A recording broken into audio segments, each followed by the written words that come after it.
Salut les amis, comme prévu, la rencontre Espagne-Angleterre a tenu toutes ses promesses. Victoire de l'Espagne, victoire logique d'une équipe qui a dominé la compétition, victoire logique de l'équipe la plus forte de la compétition à mon avis, victoire logique d'une équipe collective qui jouait très bien au football. Victoire 2 buts à 1 de la part de l'Espagne sur des buts de Nico Williams et des Oyarzabal et sur un but également de Cole Palmer pour l'Angleterre. C'était un match très intéressant, tant sur la première mi-temps où on a eu une équipe d'Angleterre qui jouait très bien défensivement, qui était appliquée, qui faisait beaucoup d'efforts pour combler tous les espaces qui étaient disponibles et qui mettait en déroute carrément le jeu collectif des Espagnols. Luke Shaw sur son côté avec Lamine Yamal, c'était un monstre, c'était monstrueux comment il a contenu Lamine Yamal en première mi-temps.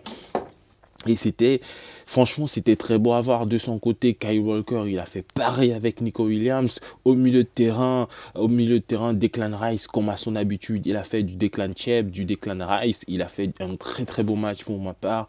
Et c'était l'un des meilleurs joueurs anglais.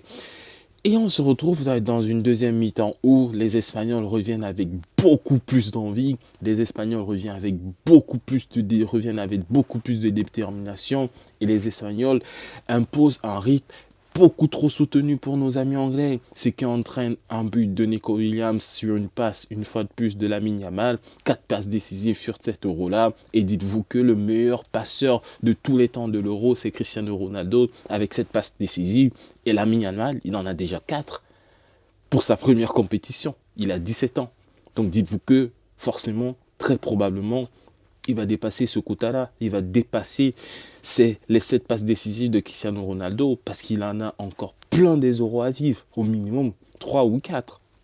S'il a la compétence, s'il a le cardio nécessaire pour aller jusqu'à ce niveau-là. Donc, on se retrouve dans une configuration où l'Espagne prend le match à son compte, l'Espagne ouvre le score par l'intermédiaire de Nico Williams et l'Espagne malheureusement se laisse un peu endormir. L'Angleterre, comme à son habitude, sursaut d'orgueil, égalise par l'intermédiaire de Cole Palmer qui est rentré à la demi-heure de jeu.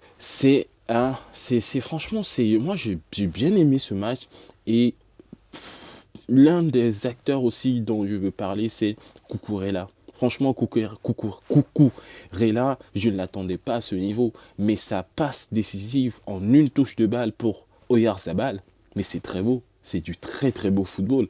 Et franchement, tous les joueurs espagnols étaient au niveau. Rodri de son côté, au milieu de terrain, élu meilleur joueur de cet euro, c'est amplement mérité.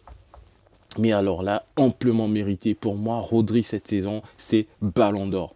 Il n'y a pas de comparaison. Il n'y a pas un autre joueur qui a fait mieux. Victoire à l'Euro, Première Ligue, demi-finale, demi-finale de Ligue des Champions. Il n'y a pas mieux. Vinicius de son côté n'a pas gagné la Copa. Il n'y a pas mieux actuellement. C'est le meilleur joueur du monde actuellement. Rodri mérite le Ballon d'Or. Bellingham il a été transparent dans cette compétition. Il a été transparent dans cet euro. Et vous n'allez pas me dire que vous allez donner le ballon d'or à un joueur qui a été autant transparent avec son équipe nationale. Mais je dis non.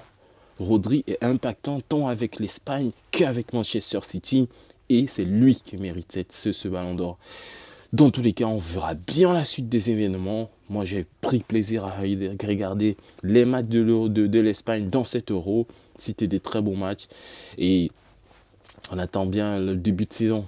Voilà les amis, dans tous les cas, je vous dis, prenez soin de vous et peace la famille.